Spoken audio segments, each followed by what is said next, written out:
What's going on, guys? Welcome to your 64th C++ tutorial, and in this tutorial I'm going to be beginning to talk about files.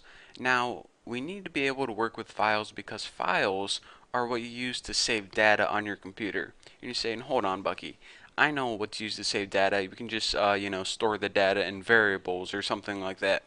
Well, we can't exactly do that for permanent data. For example, whenever we store data in a variable and we close out of the program, or maybe we want to shut down our computer, that data is going to get wiped out.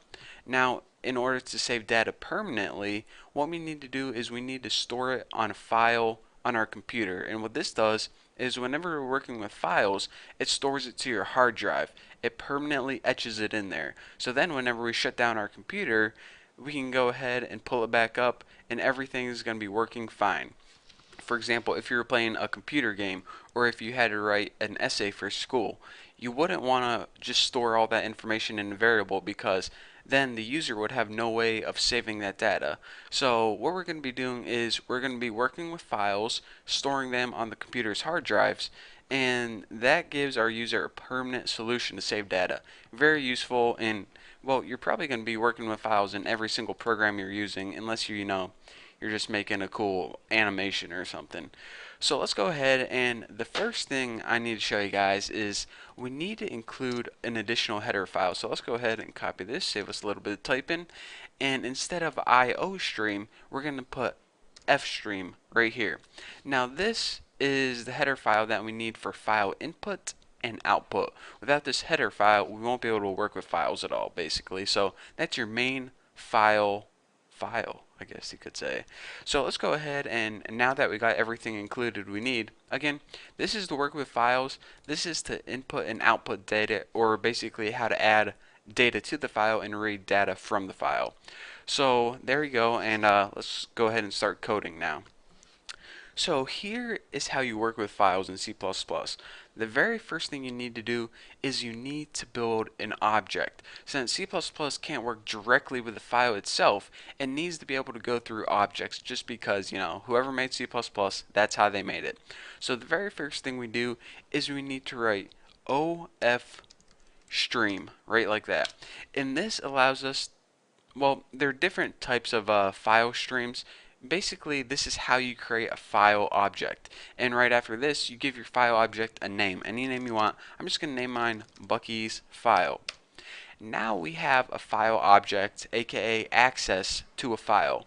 So now the first thing that we want to do after this is we need to associate this object with a file itself, because if we're just working with this object, it's like, alright, you have like a billion files on your computer. How am I supposed to know what object this one, or excuse me, what file this object is supposed to, represent?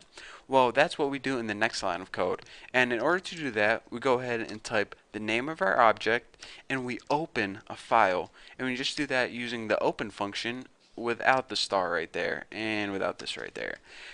We use the open function, and inside is a string. We pass in what file do we want to open. Now I'm going to go ahead and open tuna.txt, and you're saying, alright Bucky, I don't have a tuna text file on my website, or excuse me, sorry, I've been making web tutorials way too often, but you're saying, alright Bucky, I don't have a tuna text file on my computer, so is it going to crash whenever it tries to open it?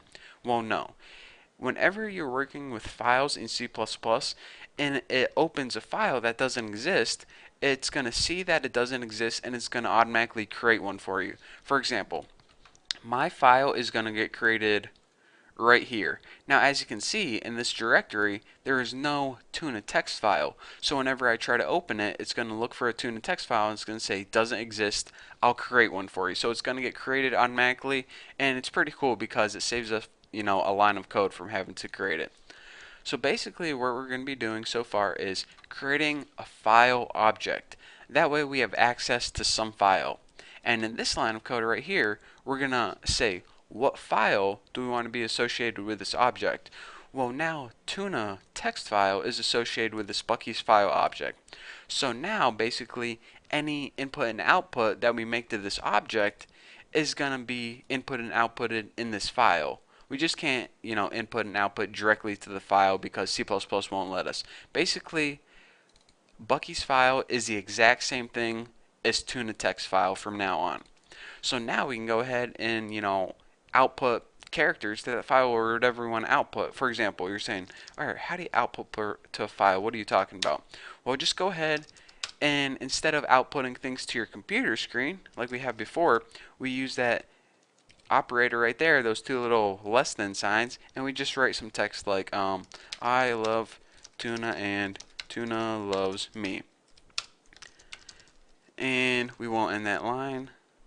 Actually, go ahead and put a new line just like that. And now you're saying, all right, before I had cout right there and it outputted to my computer screen.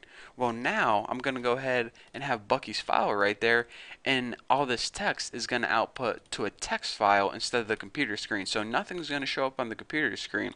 What this means, this little operator, is output this data to this location. So before we were outputting the data to the computer screen, and now we're just outputting it all to a file.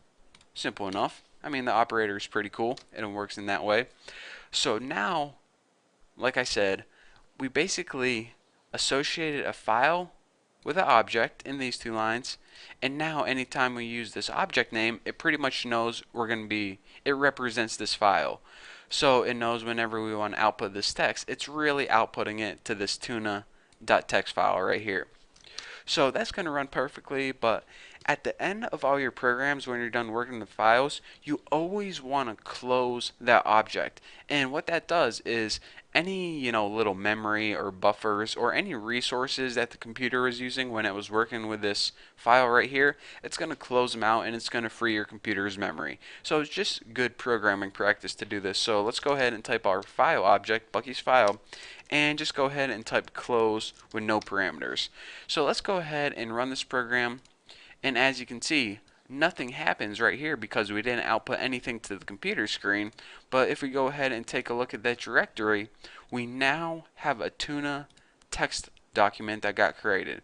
So if we go ahead and double click that, the content of this is I love tuna and tuna loves me. Pretty cool, huh? So as you can see, this would be useful whenever you're, creating a computer game and you have a character with a bunch of statistics like health and, happiness and hunger. They can go ahead and play the game for, an hour, store all their data, shut off their computer, go to school, go to work, whatever, come back, and all their data is going to be right there for them. It's not a new computer game every single time you start because that would be kind of a waste of time. So that is how files are useful in computer programming and how to work with a simple text file. So if you think you're done with files yet, you got a long ways to go. So in the next tutorial, we're going to be covering more about files, and trust me, there's a lot more information that we need to learn. But for now, thank you guys for watching. Don't forget to subscribe, and I'll see you guys in the next video.